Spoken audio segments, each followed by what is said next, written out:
Namaskar. I am Dr. Prashant Agarwal. I am orthopedic surgeon at Apollo Hospitals, Navi Mumbai. Today I am going to discuss about total elbow replacement surgery. As you know, elbow joint is very important joint and it is a hinge type of joint which allows you movement of flexion and extension, which is very important movement for activity of daily living, where we do a lot of activities like picking of object or during sports activity we move elbow front and back, that is flexion and extension. Because of some conditions like infection, because of rheumatoid arthritis, because of post-traumatic arthritis or severe fractures, that leads to destruction of articular cartilage, that leads to disability at the joint in the form of pain, stiffness and restriction of movement, and which affects the activity of daily living. In that particular scenario, we have to plan to replace the articular cartilage with the help of metal joint and plastic joint.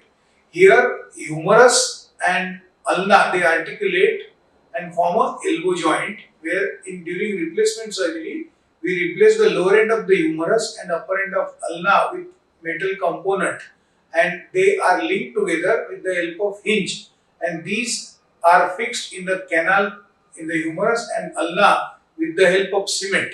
So now this hinge type of joint allows the movement of flexion and extension at the new joint, and this is called elbow replacement surgery. Now contraindications for this surgery is very important, like active infection is a contraindication, neurological deficit in the upper extremity, paralysis in any form, or severe scarring around the elbow where doing surgery becomes very difficult and getting the movement is also difficult.